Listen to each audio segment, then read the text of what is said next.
India बहुत सी चीज़ों में बहुत आगे बढ़ रहा है, लेकिन एक चीज़ में जो कि हम अभी भी बहुत पीछे हैं, और हॉलीवुड से ही नहीं, जापान जैसी कंट्रीज से भी, वो है एनिमेशन। अब मैं इसकी क्यों बात कर रहा हूँ वो आगे जानेंगे। आज रिव्यू करेंगे ट्रेलर बाहुबली 3, मतलब ऑफिशियली 3 ही है, प्रीक्वल है बाहुबली का, और इसका नाम है बाहुबली क्राउन ऑफ ब्लड। बात करते हैं इसके बारे में। तो पहले बात करते हैं सबसे इम्पोर्टेंट चीज़, जो कि इनकी वॉइस एक्टर्स हैं, उनकी जो लिस्ट है उसमें उन्होंने बहुत अच्छा काम किया है। और वो ये किया है कि जो पुराने वॉइस एक्टर्स हैं उनको ही वापस लाया है हिंदी में। एक्चुअली मेरे को और लैंग्वेजेस का ट्रेलर नहीं मिला, अगर तुमने देखा होगा तो तुम कमेंट में बता देना कि क्या प्रभास वगैरह रिटर्न किए हैं वॉइस एक्टिंग के लिए। बट हिंदी वॉइस एक्टर में जो डबिंग है वो कुछ इस प्रकार है। शरद केलकर बाहुबली का किरदार निभाने वाले हैं, मतलब वॉइस देने वाले हैं।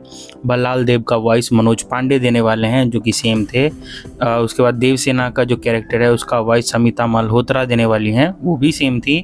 उसके बाद अवंतिका का जो कैरेक्टर है, जो कि तमन्ना भाटिया प्ले करती हैं, उनका जो वॉइस है वो मोना घोष शेट्टी देने वाली हैं, ये भी सेम थी।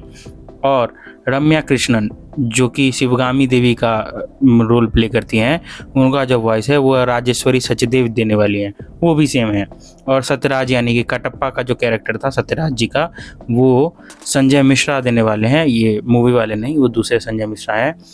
रक्तदेव, जो कि इसका मेन विलेन होने वाला है, उसका वॉइस भी बहुत तगड़े एक्टर राजेश खट्टर देने वाले हैं, जो कि ईशान खट्टर के पिताजी हैं। और आयरन मैन का वॉइस वही देते थे पहले मार्वल का। ये कहानी कुछ इस प्रकार होगी कि रक्तदेव जो है वो माहिष्मती पे अटैक करने के का कब्जा करने का कोशिश करेगा, जिससे बचाने के लिए बाहुबली और भल्लाल देव को एक साथ आना पड़ेगा। ये बाहुबली पार्ट 1 से पहले की कहानी है, और ये ऐसा बोला जा रहा है कि मतलब ये कहानी ऐसी थी कि भुला दी गई थी, तो ये उस पे आधारित होगी। और यही नहीं, इसमें बहुत सारे षड्यंत्र भी घुले मिले होंगे, जैसा कि हमें ट्रेलर में बताया गया कि कटप्पा भी कुछ अगेंस्ट हो गया था इनके, उनसे भी लड़ना था। तो अब क्या सीन था, क्या सीक्वेंस था, वो तो हमें सीरीज़ देखने के बाद ही पता चलेगा। बट एक चीज़ है कि इसमें बोला जा रहा है कि बहुत ही ज़्यादा ट्विस्ट एंड टर्न्स होने वाले हैं। इसको जो क्रिएट किया है वो ग्राफिक इंडिया और आर्क मीडिया वर्क्स ने मिलके किया है। डिज्नी प्लस हॉटस्टार भी शामिल है इसमें ऑब्वियसली।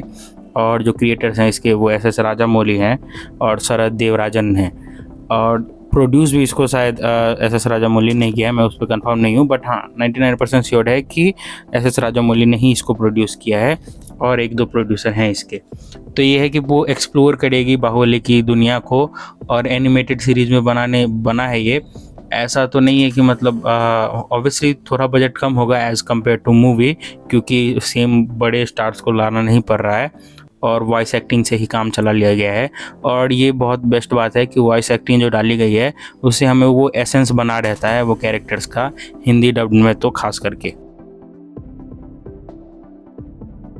तो देखो, बात ये है कि हमारा जो अभी भी एनिमेशन है वो बहुत ही कार्टूनिस्टिक फील होता है।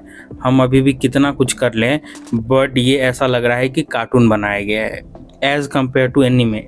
बात ये थी कि पहले इतना एनिमे या बाहर के कार्टून सब नहीं देखते थे, तो उतना कुछ टच में नहीं था और हमें अच्छा लगता था। बट अभी अगर तुम वहाँ के कंपेरेटिवली अपना देखो कहीं और का भी, चाहे जापान का एनिमेशन या फिर हॉलीवुड का छोड़ दो क्योंकि वहाँ पे ज़्यादा पैसे लगते हैं, बट स्टिल कि अगर दूसरी जगह का एनिमेशन देखो और हमारा देखो तो हमारा बहुत ही लैकलस्टर फील होता है।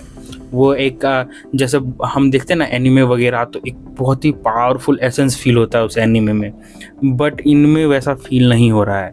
हाँ ठीक है, चीज़ें ठीक लग रही हैं, ऐसा इतना भी बेकार नहीं लग रही हैं टू बी ऑनेस्ट। मतलब एक्शन सीक्वेंसेस भी ठीक ठाक लग रही हैं। बट अब हाई टाइम है कि हम अपने एनिमेशन को सुधारें, थोड़ा उसको बेहतर बनाएं, थोड़ा एनिमेशन में भी बजट डालें। चाहे वो सीरीज़ में ही रिलीज़ हो, चाहे वो सीरीज़ ही बने, बट थोड़ा और बेहतर किया जा सकता है। हम अब बहुत पीछे हैं बहुत सारी चीज़ों से, हमारी मूवी प्रोग्रेस कर रही हैं, हम अब जो ग्राफिक्स वगैरह हैं वो आगे बढ़ रहे हैं, बट जहाँ तक एनिमेशन की बात है हम अभी भी बहुत पीछे हैं बहुत सारी चीज़ों से। कार्टूनिस्टिक लग रही है, इतनी अच्छी कहानी डल फील होने लगती है, क्योंकि अब लोगों के पास एक्सेस है। अब तुम देख सकते हो जगह जगह पे इंटरनेट के थ्रू।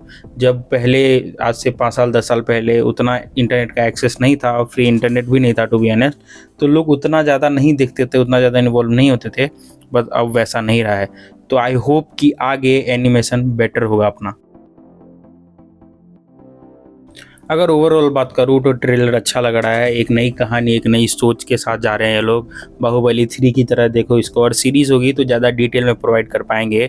प्रोड्यूसर्स भी सेम हैं, क्रिएटर्स भी सेम हैं, और सबसे बड़ी बात है कि वॉइस एक्टर्स को भी वापस लाया गया है, तो वो कोर एसेंस फील होता है। ऐसा नहीं लगता कि कोई और आ गया है इस कैरेक्टर में, वो वॉइस जो सेम रहती है तो वो एसेंस फील होता है, तुम कनेक्ट कर पाते हो कैरेक्टर से उतने अच्छे तरीके से। क्योंकि अगर वॉइस एक्टर बदल दो ना तो दिमाग में टिक करने लगता है कि यार इसकी आवाज़ तो अलग थी, इसकी आवाज़ अलग हो गई है, बट इसमें मज़ा आता है।